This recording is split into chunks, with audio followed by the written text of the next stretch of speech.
Hello everyone, it's your host, your friend, your boy, Jet Black, the one and only, here with another exciting video, and in this video I'm going to be playing some AI Dungeon 2. This is episode 19 of Jet Starlight and Zana, Fairy Monster Hunters. If you have not watched episodes 1 through 18, I highly recommend that you do so. I have a link in the description box below and in the end card to the series playlist. If you would like to read the story in full, feel free to click on the link in the description. That'll take you to the AI Dungeon page for the story.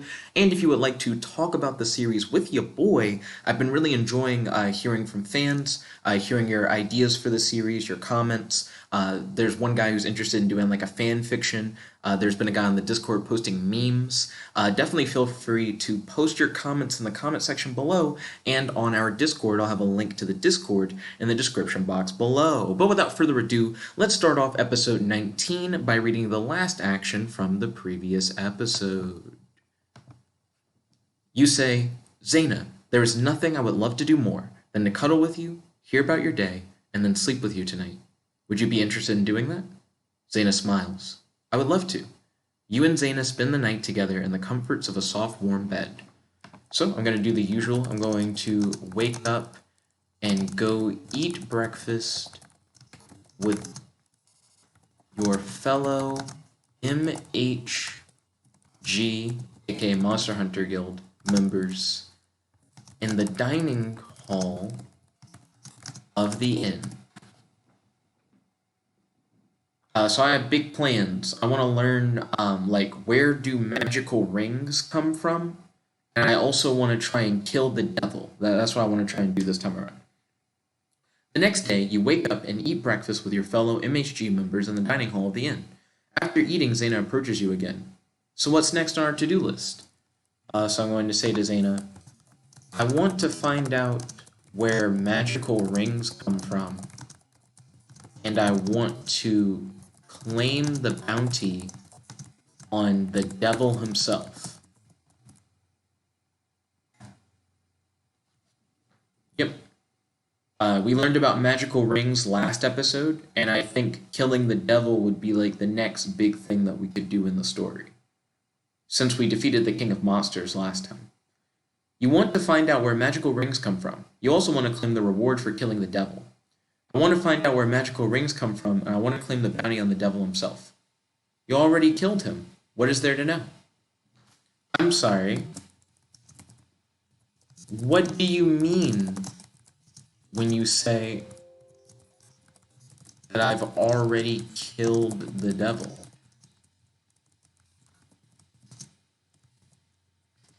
Yeah, what? I don't remember doing that. When would I have already killed him? When the game's like, you did it. You did. That's old news. Okay. I am talking with Zaina back at the end. The story summary is just still accurate. I mean, you already killed the devil. Now let's go claim his head and get that bounty. You feel a cold chill run through your spine. What are you talking about? I didn't kill the devil. Yes, you did. You honestly don't remember? Okay, Zaina. How exactly did I kill the devil? Well, let's do one of these. Okay, so she claims we already killed the devil. Do do do do do do do do do. Zaina's face becomes very serious. Well, you drove one of your swords through his chest. Yeah, so? So it was the demon spear that you used to do it. Zaina trails off. You don't understand. What is the demon spear?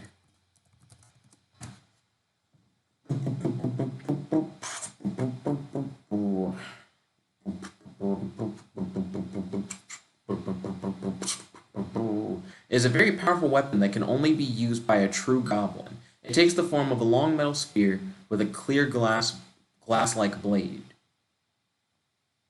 Okay, pretty good. So it says, I don't understand, I'm not a goblin. I'm going to get rid of that last part. I have a Telmarine helm that allows me to just shapeshift into monsters, so I could use something like that by just turning into a goblin. So you're saying that I turned into a goblin,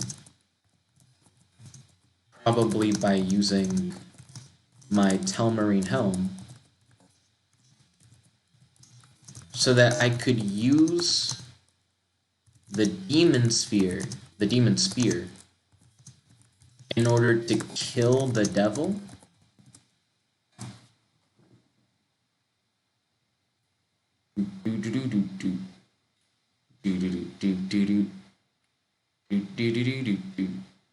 Yes, basically. And I'm gonna get rid of that last part where I'm like, that sounds pretty preposterous, because I wouldn't say that. So far, things are adding up. Like, I don't think it's that crazy. Okay. Is the demon spear the only weapon? Like, I guess I would ask, why did I use the demon spear to kill the devil? Is the devil specifically weak against the demon spear?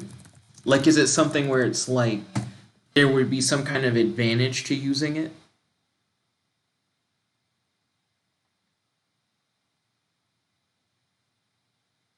Because I have so many other ways. If you kill a powerful being with the spear, it creates a portal to the realm of the dead.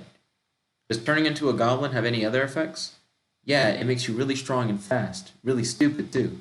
Let me get rid of that last part. I wouldn't ask about the turning into a goblin thing. So if you kill a powerful being with the spear, it creates a portal to the realm of the dead.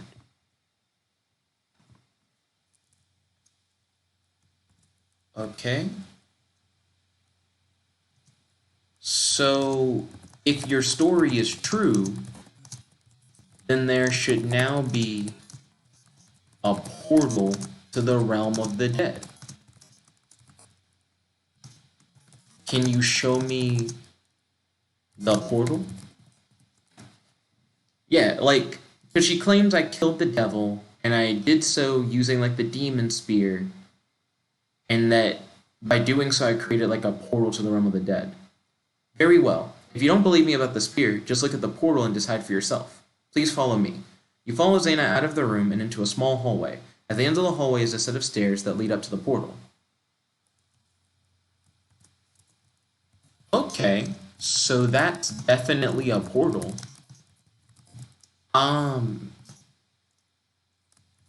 Does this mean that if any of us die, that we can just come back through this portal and appear in the inn?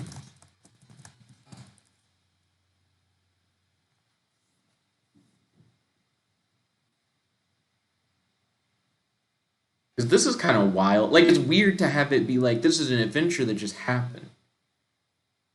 I'm still talking to Zaina at the end, so the story summary's fine. Unfortunately, no. It is a one-way portal. The only way someone could come back through is if they already died and are in the realm of the dead. A man walks up to Zaina and whispers in her ear.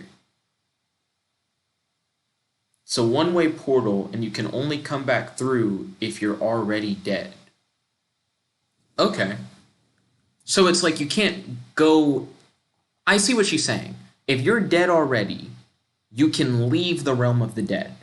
And if you're alive, you can go into the realm of the dead. Or maybe she's saying only dead people can come out, but living people can't come in. I guess I need to ask. So only dead people can come through the portal. And living people can't go into the portal.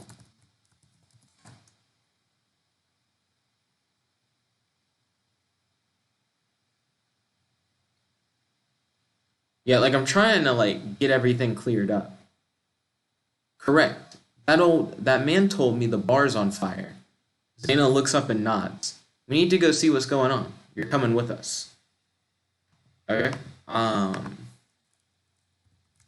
Use hydrokinesis to create a clone made of water and command the clone to use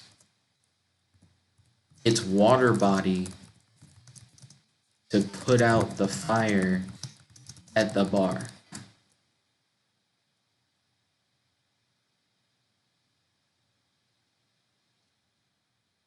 I want to know more about this portal, and also about how I killed the devil and it wasn't an episode. It's like a flashback. You create a water clone and have it put out the fire. It does so quite efficiently. And then it says you head back to your room. I'm going to get rid of that part where it says you head back to your room. I'm not heading back to shit. Okay. So I'm going to say to Zaina. So, well, I guess I should start by saying Zaina. If the portal allows the dead to return to the land of the living, then why couldn't we just use the portal to return to the inn if we were to die? Yeah, because she said it was one way, but it doesn't sound right. Like, it sounds like a thing where if I'm dead, I should just be able to come through. The portal has its limits. If you died, you'd be stuck in the realm of the dead and could never return to the land of the living. Okay, so that's not really true, because I just know a way of leaving the afterlife via the gates of heaven. So I suppose, so even if I couldn't use the portal, I could still resurrect myself.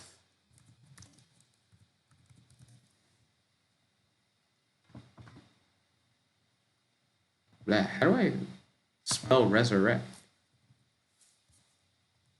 Nope, that's not right either. Is it more R's? Okay, more R's. I could still resurrect myself. Why did I want to make a portal to the realm of the dead in the first place if I couldn't use it?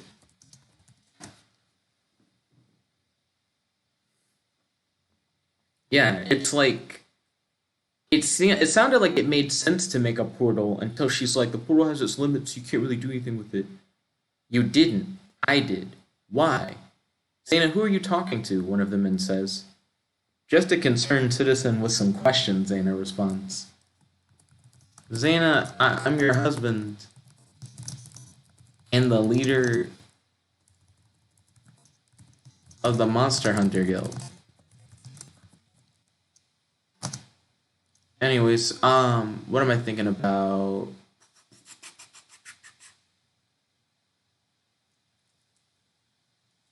So, I killed the devil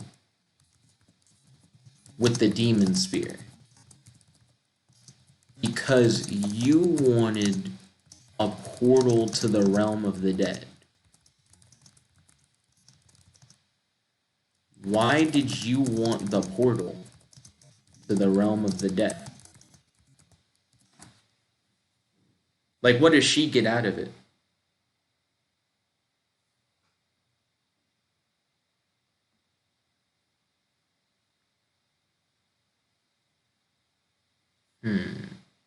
Zaina begins to speak but stops herself.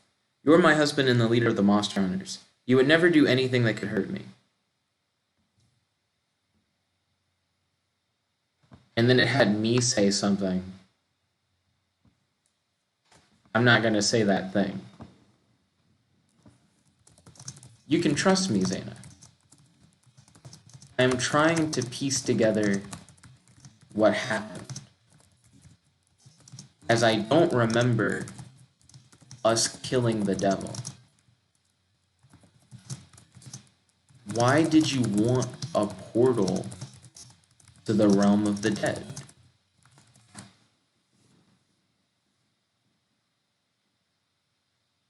Because now I just am trying to, like, understand the reasoning behind it. You don't need to know. The fuck? Hold on. You don't need to know.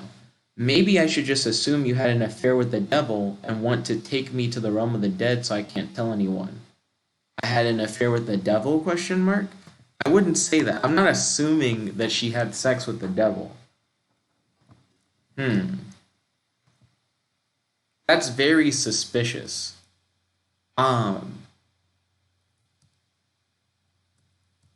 Show me the body of the devil. I need to see it with my own eyes to confirm the kill.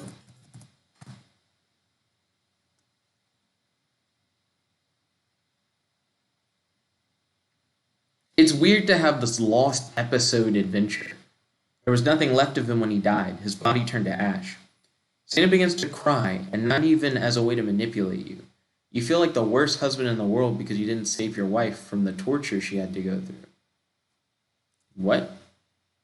What a weird sentence. That whole sentence was really odd. Zaina, what? Did something happen to you when we went to go fight the devil?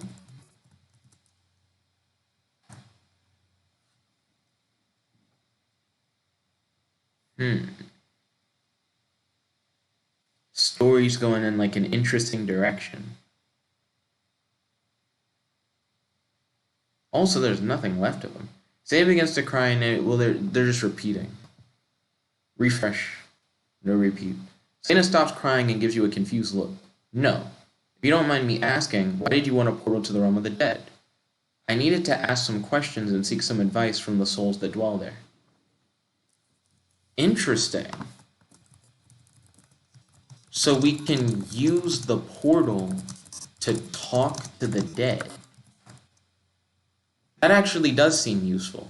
Like, if that's what it's for, then yeah, that sounds cool.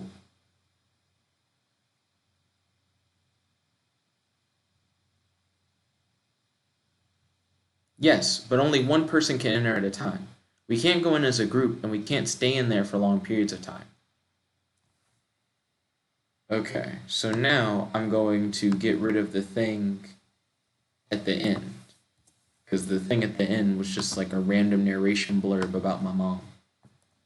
Okay, so we can talk to the spirits of the dead, and she wanted the advice of the spirits of the dead.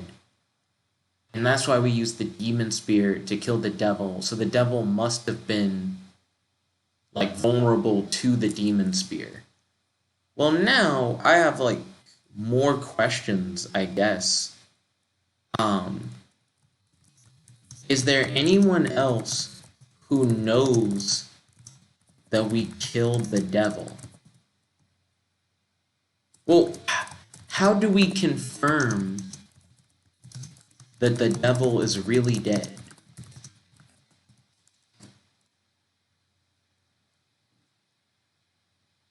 Because she mentioned that he like turned to ash or whatever. But if there's nothing left of him, then we don't have anything. Zaina looks at you with a smile. You want to go back and check? I can open the portal for a quick check. You start thinking about it. You want to make sure that no demon or anything else comes through to Earth because of the devil's death. I'm going to get rid of that last part.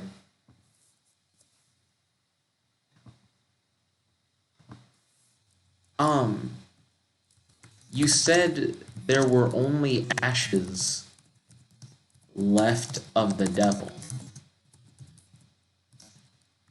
Did we collect the devil's ashes?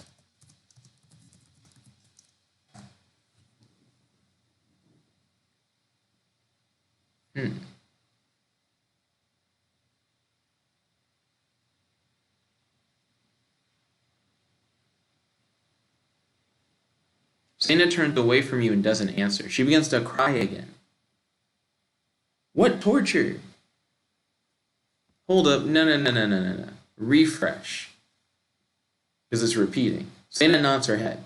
Yes, I put some in this bag and put the rest of the bodies of your dead friends. Wait, whoa. Yes, I put some in this bag and put the rest with the bodies of your dead friends. All of their families have been told the good news, and their sons and daughters have been avenged.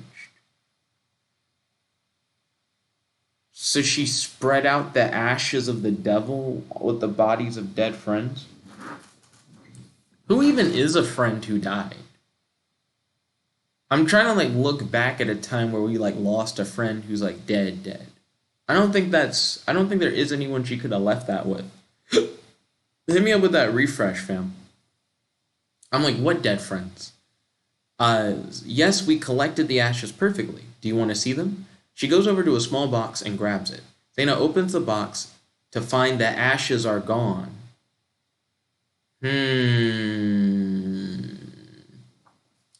Okay. So there are no devil ashes here. Maybe we should ask Father Thomas to see if the devil is really dead.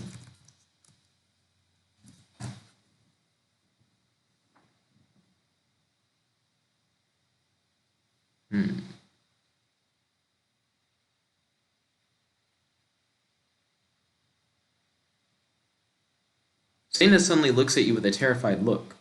Please don't do that. And then the game had me say, why not?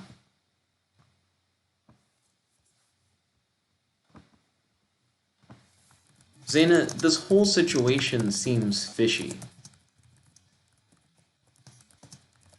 I don't remember killing the devil, and we don't have the devil's ashes. This makes me believe that the devil isn't dead. At the same time, we have a portal to the realm of the dead,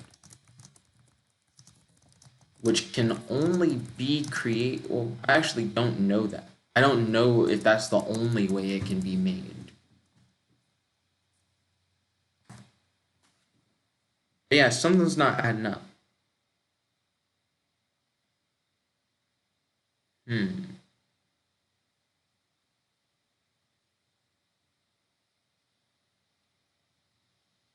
Exactly. Nobody will believe us, and they are most likely to believe that we are trying to smear the church's name by saying they killed an innocent man.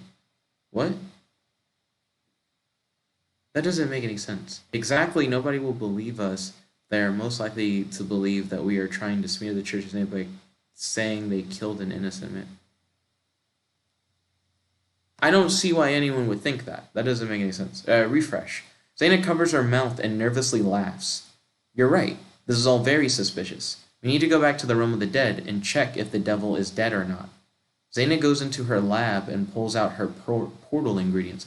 We just have a portal already. We have a portal already. And what do you mean she nervously laughs? Refresh. We're trying it again. You can see tears about to come out of Zaina's eyes. I was hoping you wouldn't say that. Let's go back to the realm of the dead and confirm that the devil is really dead. Is it a thing where if we go there, he'll just be there?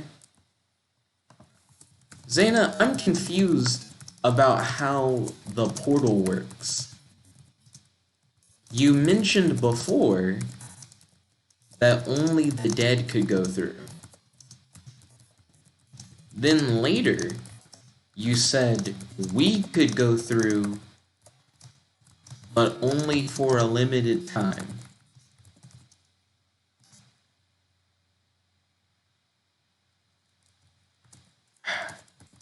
The portal just sounds like a two-way portal.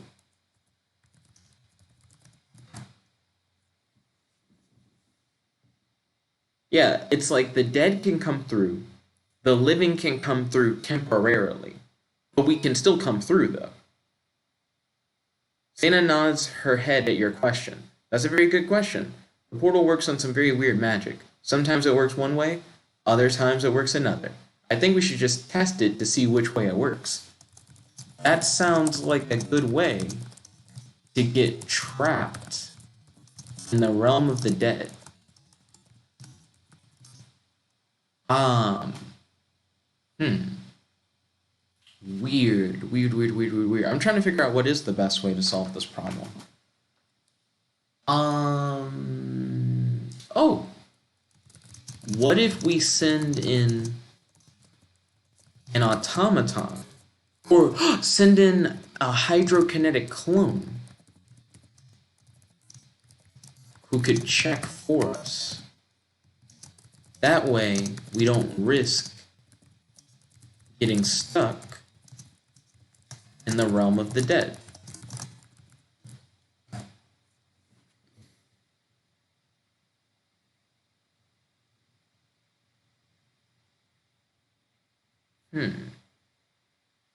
Zaina smiles. That would be fine, but how are we going to get a hydrokinetic in there?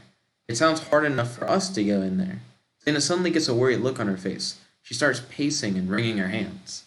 I need to comfort Zaina, because she's been having a crisis this whole time. Comfort Zaina. Yeah. Also, I don't know why she's saying that as if she didn't see me make a clone like a full few seconds ago. Go over to Zaina and give her a hug. Everything will be fine. Zaina smiles as big as she can. I'm going to send a hydrokinetic clone into the portal to the realm of the dead to check and see if the devil is dead.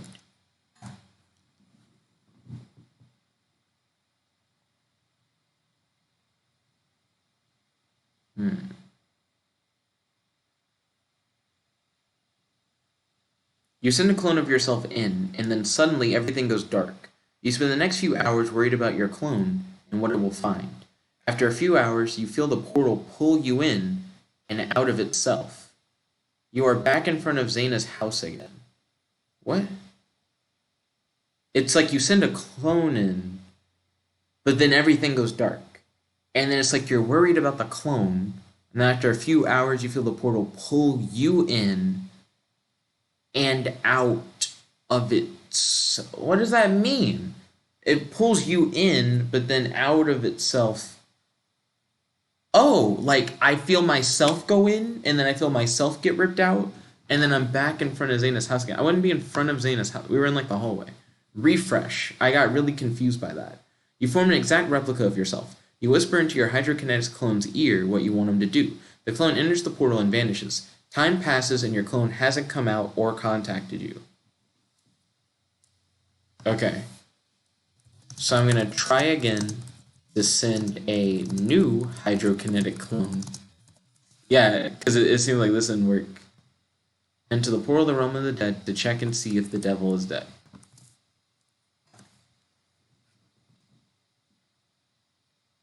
Because that did not work out. But that's okay. Because she mentioned that sometimes it's two-way and sometimes it's not two-way. You form an exact replica of yourself. You whisper into the hydrokinetic clone's ear what you want him to do. Your clone enters the portal and vanishes. Time passes and it doesn't come out and it doesn't contact you. I'm still talking with Zaina back at the end.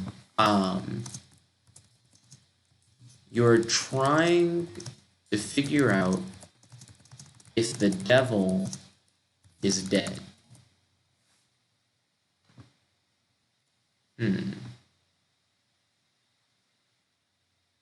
Okay. I sent in 2 clones, and neither clone came back. If we had gone in, we likely would have been trapped. How did we get to the devil to kill him in the first place?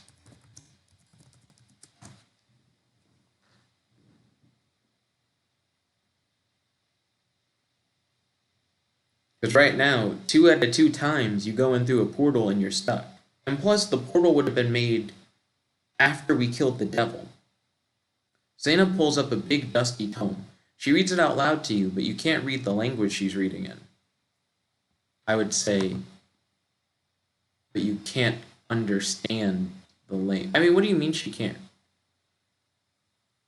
It would be you can't understand the language she's reading in. Okay. Zaina, I don't understand the language you're reading in.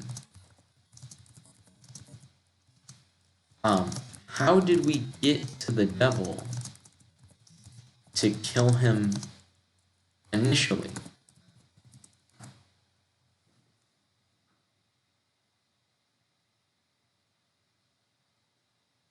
Like, how did we do it the first time?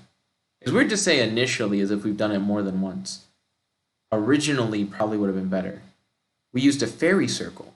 Zaina pulls down some charts and diagrams of fairy circles. It appears the library has everything documented. There are several methods of entering fairy circles, but Zaina's way was the safest. Okay. How's the AI doing? Pretty good, I guess. Okay. How did we get our hands on the demon spear? Did Bartleby make it?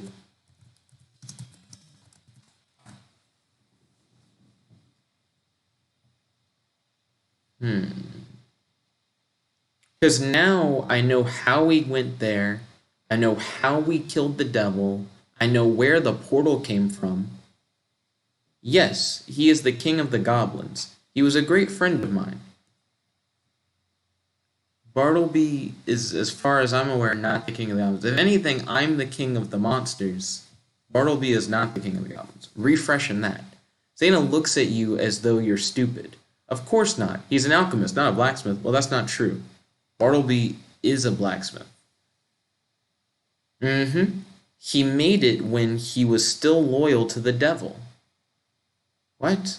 It took him centuries to finish. Sort of a sick joke by the devil that he should make the weapon that would kill him. What? Refresh again.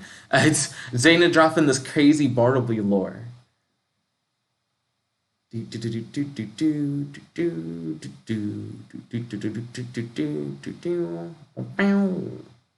demon spear. Bartleby was never very talkative even around me. Zaina opens a different book and starts reading from it. What? What the fuck? That's not an answer. It's like, how'd we get it? The name of the thing. I never really talked to Bartleby. So I refreshed it. Yes, he did. He used the blood of a demon and the bone of a dragon. That's fair. Zaina's eyes get wide open as if she has a huge announcement. Okay. So far, things are making sense. I guess one question I would have is, how did we know that the demon spear would be capable of killing the devil?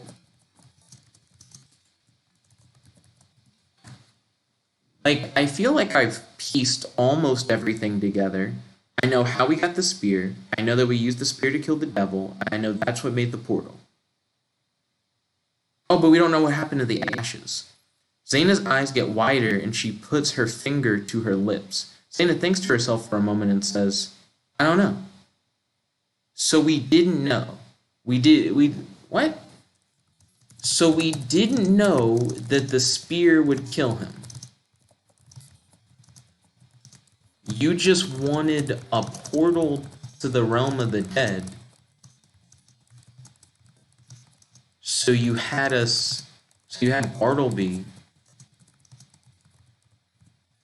make the demon spear in the hopes that it would kill the devil.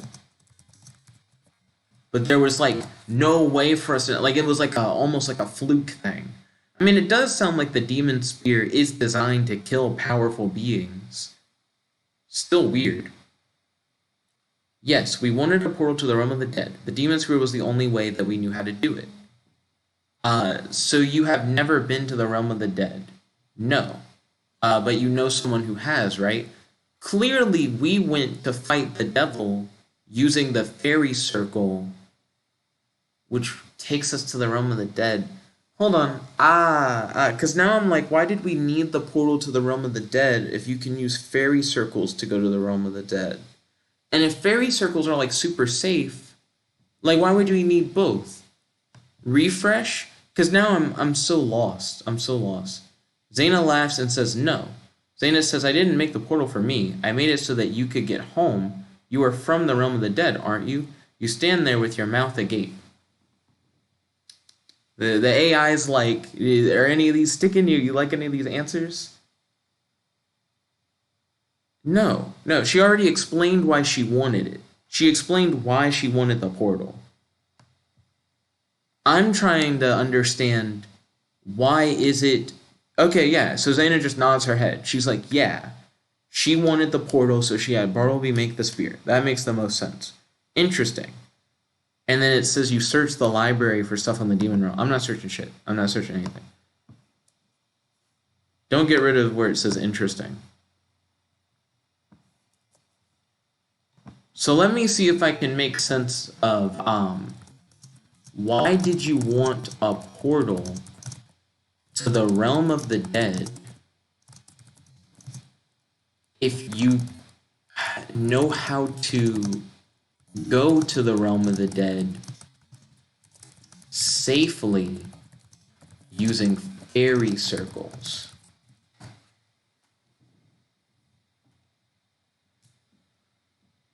Like, it seems redundant and harder and less easy to use. Zaina looks up from her charts and diagrams of fairy circles. She turns away from you as she is clearly hiding something. I wanted a portal so I could take others with me. Zaina clearly isn't being entirely truthful with you. That's not true.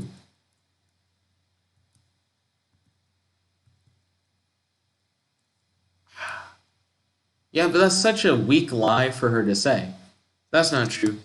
Clearly, fairy circles already allow for multiple people to pass through. Otherwise, I couldn't have accompanied you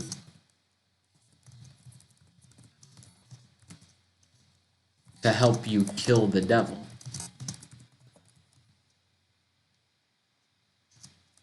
Why did you really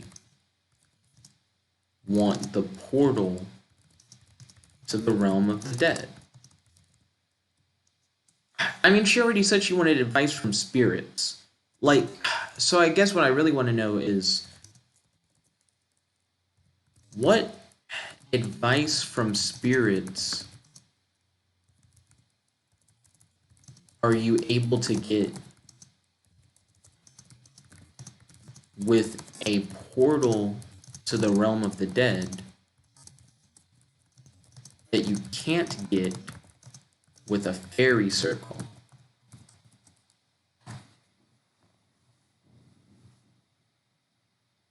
I'm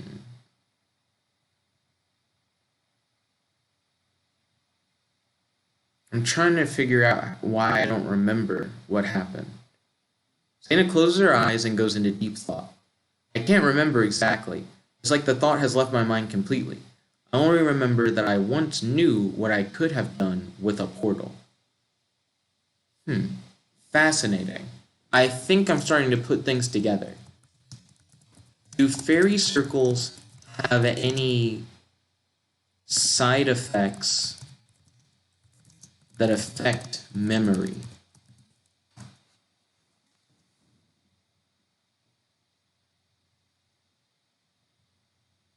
It's possible that we don't remember because we used a fairy circle. Zaina looks confused. No, they don't. Zaina seems to be telling the truth. Okay. You claim that you don't remember why you wanted a portal to the realm of the dead. I don't remember going to the realm of the dead to kill the devil. It seems like something happened that affected our memory, well, I guess that affected our memories. Whatever occurred seemed to heavily affect my memory.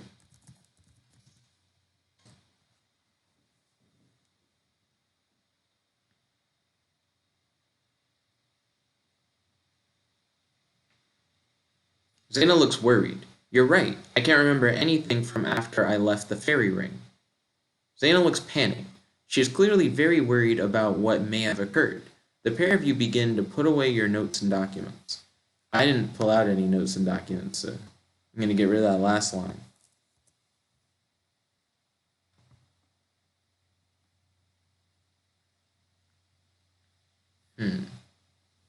Okay. Let's go talk to Bartleby. He seems like he would know something about what happened, since he helped to make the demon speak.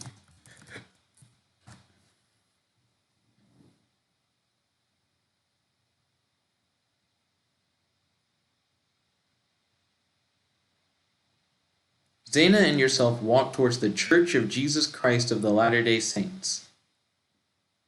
No, we don't, because I already wanted to talk to Father Thomas earlier. So yeah, we're not going to Father Tom's now, and that's not where he'd be anyways. Zaina nods in agreement. Yeah, he was in the realm of the dead. Maybe he can shed some light on what occurred. Also, I want to find a way to regain my memories. Zaina starts walking towards the guild hall at a brisk pace. Bartleby came with us to the realm of the dead? That's not too surprising, but still surprising. So instead of walking towards the guild hall at a brisk pace, he starts walking towards Bartleby's room at a brisk pace. Okay, so I'm going to follow Zaina to Bartleby's room at the inn and ask Bartleby if he remembers traveling to the realm of the dead on a mission to kill the devil.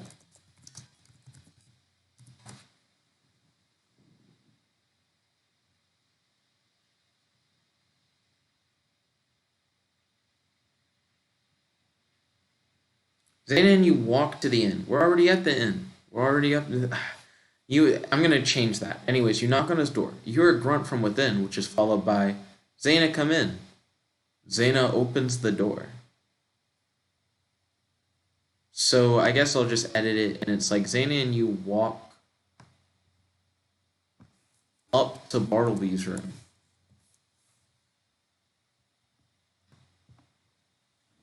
Okay. Bartleby. Do you remember going to the realm of the dead with us to kill the devil?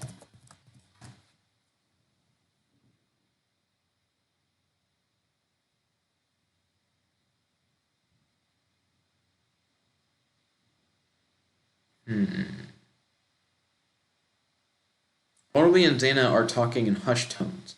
Bartleby looks up. He is startled by your presence. He calms down quickly and begins to nod at both you and Zaina. Well, of course I remember it. Why wouldn't I? Okay. So now I have to update the summary. You are talking with Zaina and Bartleby. You're trying to figure out what happened. Yeah, you're trying to figure out if the devil is truly dead and to find out why you and Zaina are missing memories. Too much is here. Let me get rid of the line that says, you are the king of monsters. Are missing memories. There we go.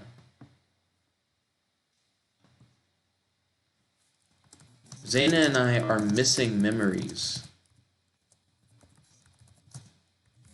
from the, I guess, are missing memories from the hunt.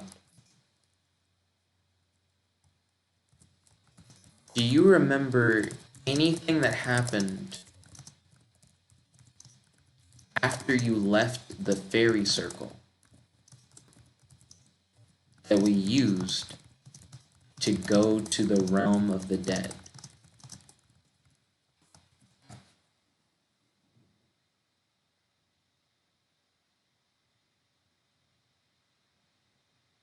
If he doesn't, then he has the same memory loss that Zaina has.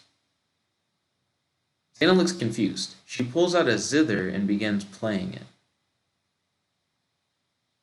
What? I want to refresh just so I can hear what Bartleby said. Zaina looks at Bartleby with a quizzical look. I don't remember anything that would have caused us to lose our memories. Bartleby leans back in his chair and strokes his beard thoughtfully. He stares intently at Zaina. Okay, so interesting. If you remember everything, Bartleby, then you should be able to fill in some of the gaps in our memory. Why did Zaina want to create a portal to the realm of the dead, even though we already could use fairy circles to go to the realm of the dead?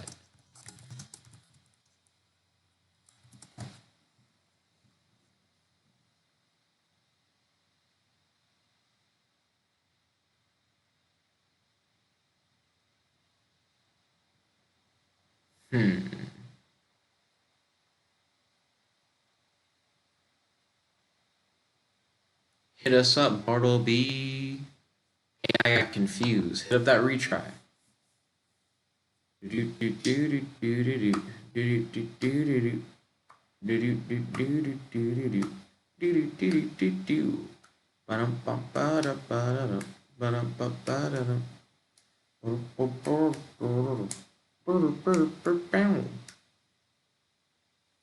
AI still confused. Hit up that retry.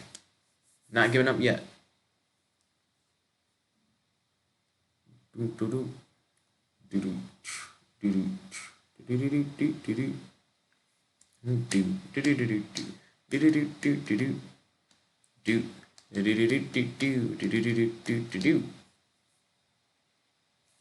One more retry, and if this one fails, I'll like revert and like try something else.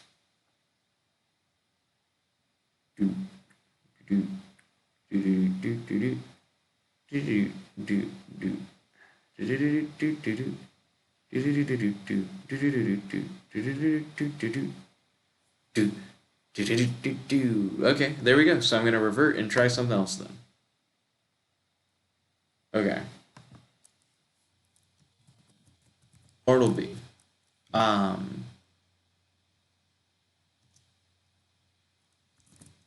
He says he doesn't remember anything happened that would have caused us to lose our memories. We could potentially get like a potion from Tanya or something that could help like get us our memories back. Did we successfully kill the devil with the demon spear?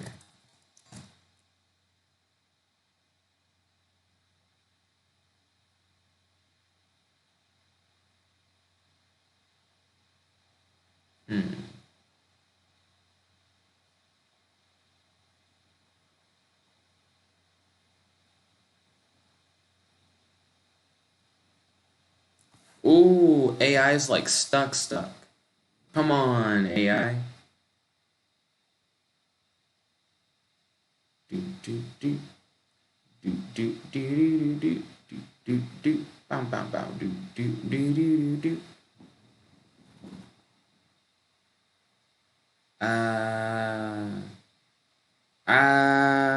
AI is stuck. I wonder if AI Dungeon 2 is down at the moment. That would really suck. Do do do do do do do do do do do do do. Bartleby exhales slowly. He scratches his chin. He looks at Zaina and you, and finally back to his hands. I'll tell you what I know. He pauses briefly, as if wondering where to start. Then he begins to speak clearly and slowly. Okay.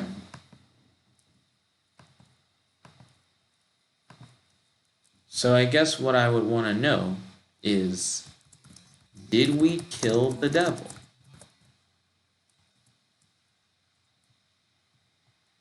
Or I guess I would ask Bartleby.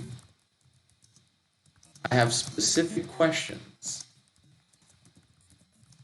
that I would like you to answer. Did we kill the devil? Yes or no? I just want to know, is he actually dead? Before, when it was just Zaina who was like, yeah, we totally killed him, I was kind of skeptical.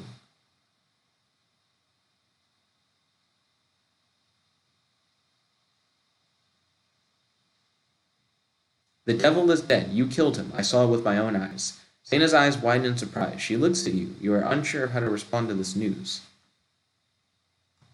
I don't know why Zaina's out here looking surprised.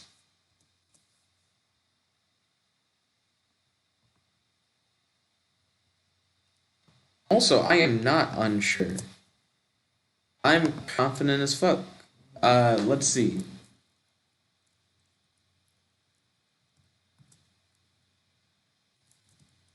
The devil's ashes are missing. Zaina collected them in a box. But now that box is empty. Bartleby, do you know what happened to the devil's ashes?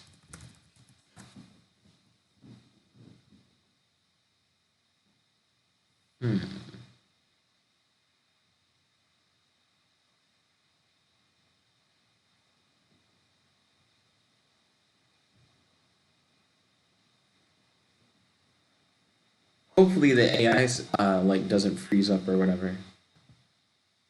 I honestly have no idea what happened to the ashes after Zaina stormed off. I know she went back to the city, though. Zaina interrupts with a loud sigh. Enough about me. You still haven't explained anything about yourself or your abilities. What? Zaina, what are you talking about? We know a lot about Bartleby.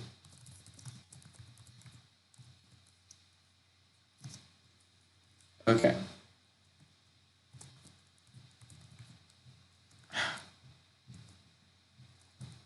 Zaina, we need to stay on topic. Okay, Bartleby. Trying to make sure that I stay on topic. Did the devil... Yeah. Did the devil cast a spell on Zaina and I while we were in the realm of the dead?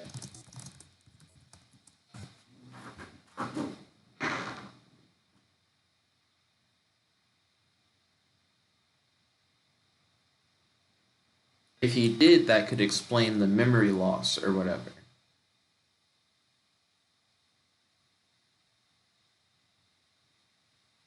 Bartleby looks to the floor when you ask this question. He stays silent for at least a full minute. I don't know. He finally answers. What do you mean you don't know? What do you mean you don't know? Zaina says loudly. The Zaina says loudly through me because it was like on another line. Okay. I mean, Bartleby isn't a wizard. He is a blacksmith who knows enchantments. I think it is possible for him to not know whether or not the devil cast a spell on us. Bartleby, was the fight against the devil a hard fight? Or did we easily defeat him?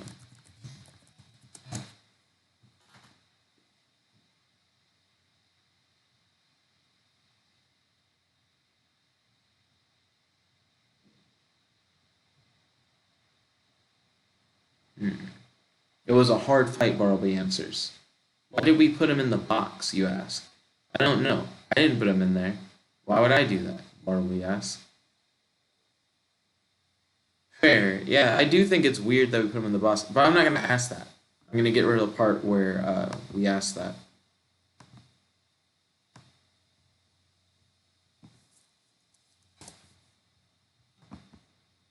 Okay, epic battle with the devil happened off screen. Only learn about it through hearsay. Bunch of bullshit. Let's see. Why are we going to people as if we don't have communicators? Call Tanya and ask her to bring some memory restoral potions to Bartleby's room.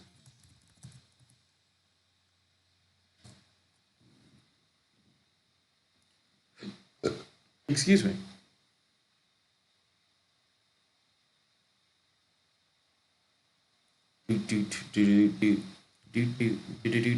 Yes, my lovely assistant, how I've missed you, Bartleby says in a sing-song voice when you call Tanya over.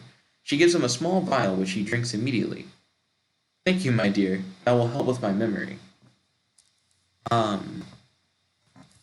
Tanya, I need you to give Zaina and I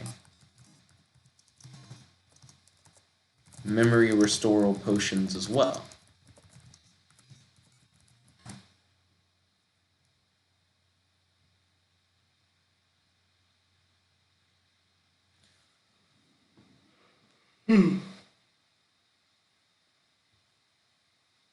Why? Zaina interrupts.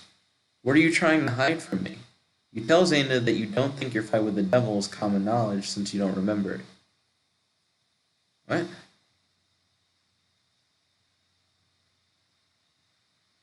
Weird. I don't like the phrasing. Retry. You what? Zaina sounds very worried when you say this. I'm sorry, Zaina, but we don't know whether or not the devil put a curse on us when we were in the realm of the dead. I think this needs to be investigated. That's fair. Okay. Command Tanya to hand you a memory restoral potion.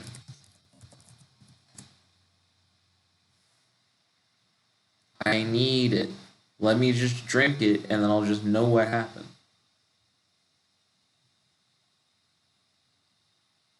Very well, Tanya says while handing it to you. You down the vial and wait for it to work its magic. How long does this take? Zaina asks when you finish the vial. Okay. I tried to remember what happened during the fight against the devil.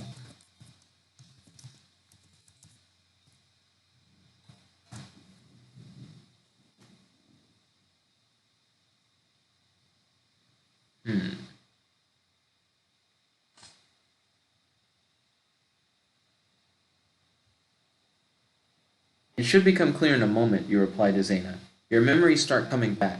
You remember fighting against hordes of demons and undead. I remember now. You try to remember whether or not the devil placed a curse on you and Zaina.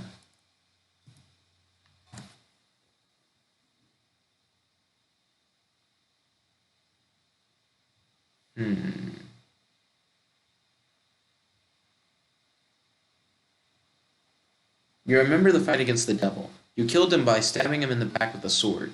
He fell to the floor laughing. It's over, he yelled. But is it over yet?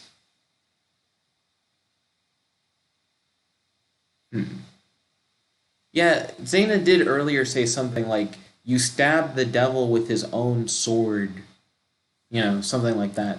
But she also mentioned that we then killed him with the demon spear. So I'm going to try to remember what happened uh, after you killed the devil using the demon spear.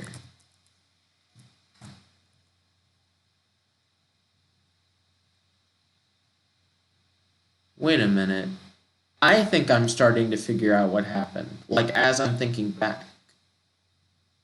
You stabbed the devil in the back with a sword. Well, oh, it just did a repeat thing. Okay, so let me just retry that. The goblins took you and Zaina to the campsite. There were goblins, orcs, humans, and more. They all came to congratulate you. I never thought I'd see the day a hero would actually best the devil.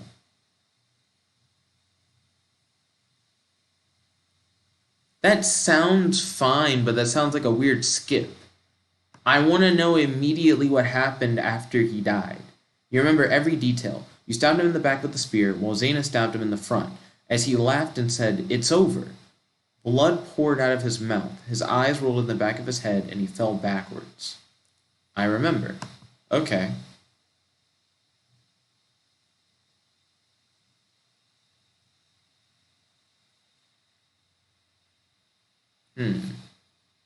So I stabbed him in the back with a sword. It's weird because earlier it said I killed him with the sword. But clearly I would have had to have killed him with the spear. And then when I did that, remember, it was like you stabbed him in the back with the spear, Zaina stabbed him in the front. He said it's over. Like, it's oddly consistent, but it's not consistent. I'm gonna do a couple reverts. And then I'm gonna do a retry on the you try to remember whether or not the devil placed a curse on you and Zaina. Because it sure didn't tell us whether or not he did. Yes, he did. You reply to yourself after looking back on what happened. You curse yourself for getting Zaina involved in this mess. What are you thinking about that has made you so quiet? Zaina asks you when she notices your lack of talking. Okay. So the devil did place a curse on Zaina and I. That likely explains why we don't remember everything about what happened.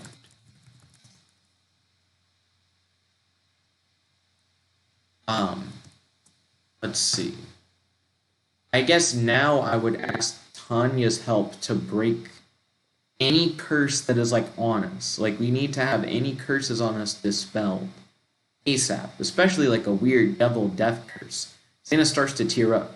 It's going to be alright, Zaina. We don't know that for sure. Zaina doesn't listen, crying into her hands. You pat her on the back in an attempt to calm her down. I'm gonna get rid of that part that's we don't know that for sure, because I just straight up said I remember. So I'm just gonna keep the Zaina starts to tear up. You pat her on the back in an attempt to calm her down. Okay.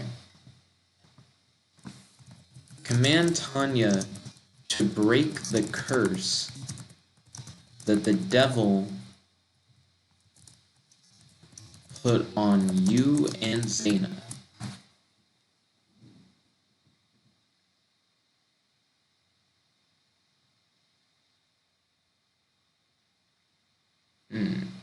If you know anything about how to lift the curse, please tell us, you say to Tanya. She thinks about your request for a moment. I know someone who can break the curse, Tanya replies after thinking for a moment. Who? Okay, yeah, it's weird that she can't do it, but alright. Maybe Father Thomas, if I had to guess. Or maybe the game's going to introduce a new character. Melkar. He's a powerful wizard who teaches at the academy, Zaina says while wiping her eyes. She seems a little calmer now, but he's very reclusive and doesn't like to be disturbed. So it said that Zaina said that. I'm about to correct that to Tanya says.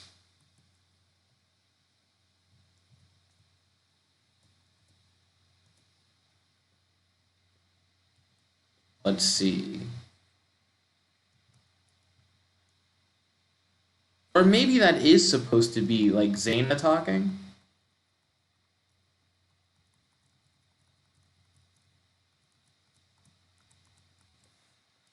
But I didn't ask Zaina. Like, I wasn't the one who said that. Okay, that's so weird. Tanya, were you going to say Melkar as well? Or did you have someone else in mind to help break the curse?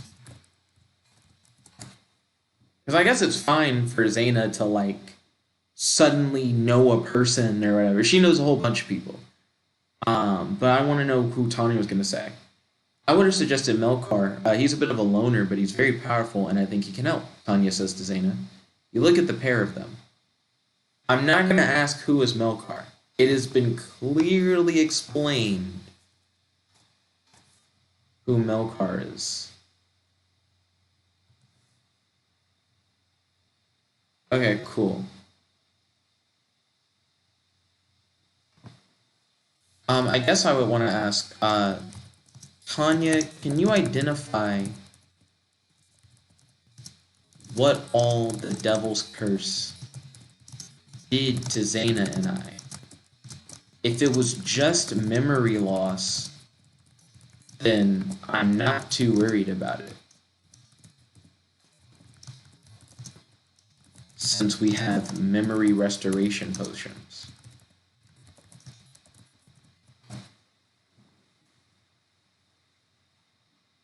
Oh, I forgot to put a question mark at the end of that first sentence. I wonder. That's gonna suck. Ugh. Well, it's a little more complicated than that. In fact, I'm surprised you managed to make physical contact without anything happening, Tanya says after taking a pause. Physical contact, Zaina asked with a confused look on her face. Okay. What are the other effects of the Devil's Curse?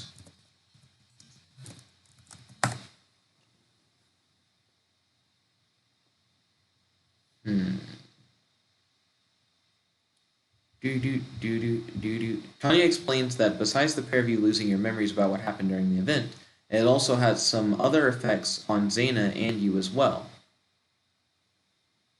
Refresh, because that's vague. We already know that based on what she said a second ago. The curse made it so that you would only be able to make physical contact with the devil or one of his servants, Tanya says with a concerned look on her face.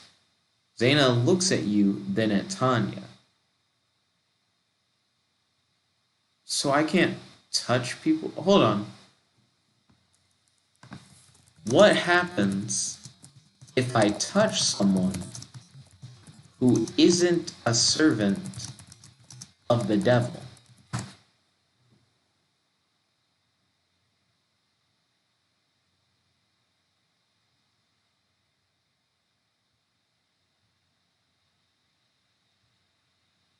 Then they die. Zaina takes a step back. Tanya looks at the pair of you. Well, it's not as bad as it seems. You can only die at my hands. Okay, so here's what I'm going to do. I'm going to get rid of that last part. That last part is weird. So Zaina, I definitely woke up in bed next to you. So I imagine that we both are immune to like the death touch because we have the same curse.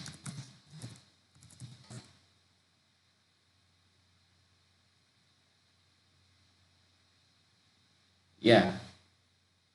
So that's not like the worst thing in the world. Then that's good. There has to be a way to break the curse. Let's go see Melkar, Zaina says.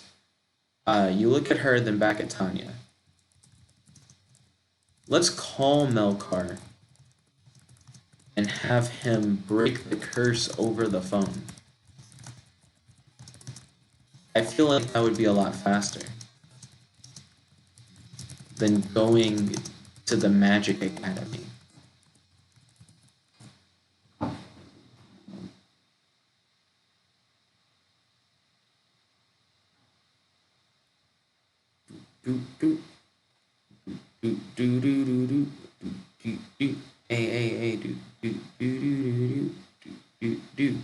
I agree with you, but I feel like we should still go see him. We all need to be on the lookout for the devil and his servants, so I want to make sure that whoever comes with us has magic powers.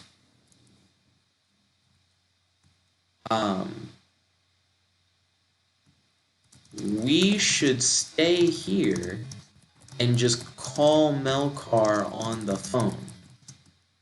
We literally would accidentally kill anyone who touched us.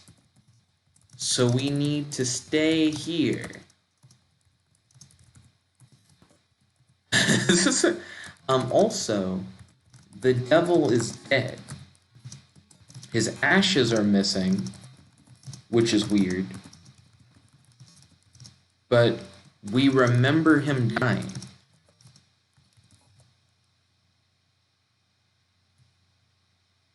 Or at the very least...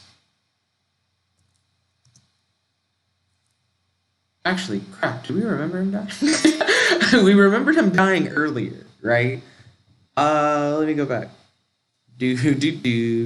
Okay, so I remember fighting against hordes of demons and the undead, and it was like, I remember. Trying to remember whether or not he placed a curse. Yes, he did. And then it all became about the curse. We actually don't know if the devil's dead.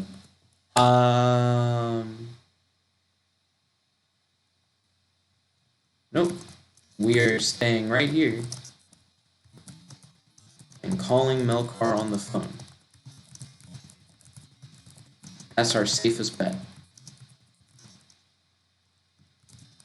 We can worry about the devil and his servants later. Also, Bartleby remembers the devil dying. So I'm pretty sure he's dead already. Or at least that he was dead. Considering that we don't know where his ashes are.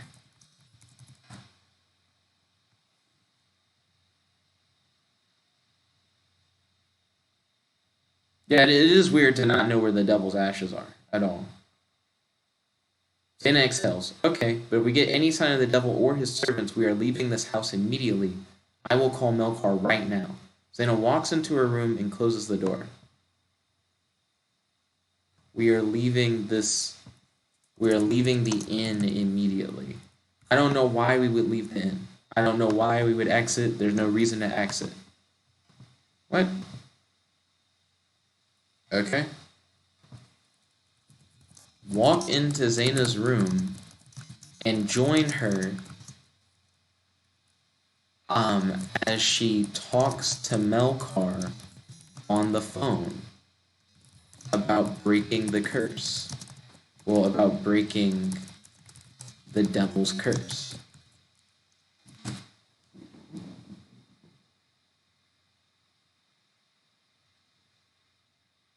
You walk into Zaina's room. She is sitting on her bed looking very sad. Zaina, what's wrong? She doesn't say anything for a second. I have to tell you something. Zaina stands up and walks over to you. Okay? Did you call Melkar on the phone?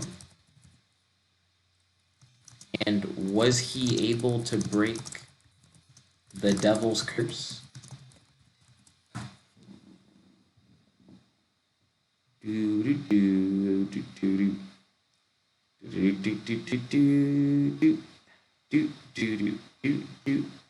Zaina doesn't say anything. She looks you in the eyes and stands on her toes. You move your head closer to hers, anticipating a possible hug or maybe even a small peck on the lips. Your lips touch hers, and you open your eyes in shock. Okay? Is Zaina just gonna fucking die? I don't know what's happening. You look at Zaina.